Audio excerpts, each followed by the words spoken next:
How are you even standing here?" The man gasped, his voice cracking with disbelief. He wasn't just any customer. Hidden beneath his worn jacket and baseball cap was the CEO of the entire company, secretly working undercover. And what he saw a cashier with broken arms, scanning groceries as if her life depended on it, was about to shatter his heart.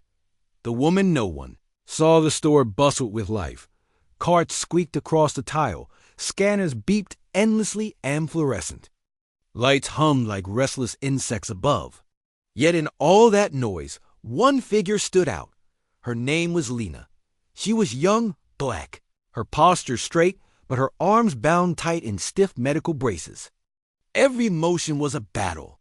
She held cans against her hip to scan them, gritted her teeth as she lifted milk jugs, pressed her wrists against the register keys instead of using her hands. Most customers glanced at her, frowned, then looked away. Some shook their heads as though her pain was her choice. Others whispered quietly, uncomfortable, but not one person asked why she was there.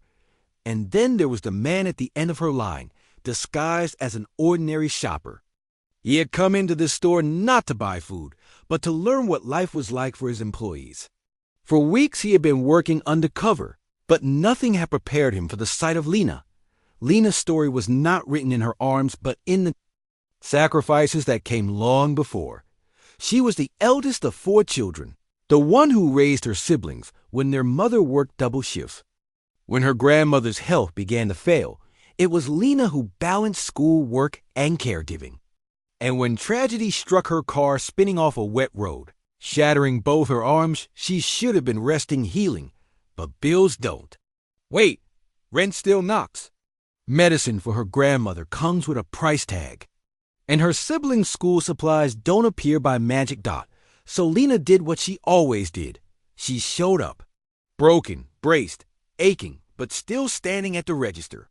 Because her family's survival rested on her dot, the boss still hidden. Behind his disguise felt his throat tighten as he watched her work. He had expected inefficiencies, maybe an argument, perhaps an example of poor customer service. What he found instead was quiet sacrifice, performed in plain sight, yet invisible to everyone else. She smiled at a child buying candy, despite the wince that flickered when she moved her arm. She thanked every shopper, even as her braces rubbed her skin raw.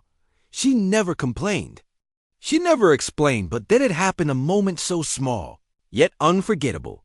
A heavy can slipped from a customer's bag and clattered onto the floor. Lena bent to pick it up. The room seemed to hold its breath as her arms trembled, her face twisting with pain.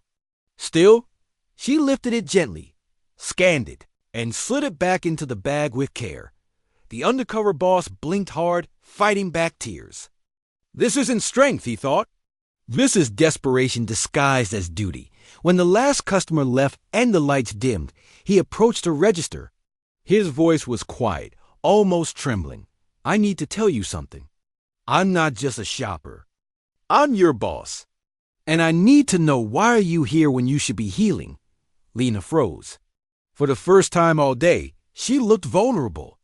Her voice shook as she explained about her grandmother's medicine, about her siblings' school fees, about the mountain of bills that never stopped growing. Tears blurred her eyes, but her words carried the weight of truth. If I don't show up, my family doesn't eat. Rest isn't an option. Pain isn't a choice. It's the price I have to pay to keep us alive. The undercover boss felt the ground shift beneath him. For years, he had read reports, seen profit charts, and heard polished speeches from managers. But here, face to face with Lena, he saw the real cost of survival. And it broke him. Right then, he made a promise. You will not carry this alone, he said firmly. He arranged for paid medical leave, full coverage of her grandmother's prescriptions, and a scholarship for her siblings. He even vowed to create a company-wide fund for employees facing medical or family emergencies, so no one else would suffer silently like Lena.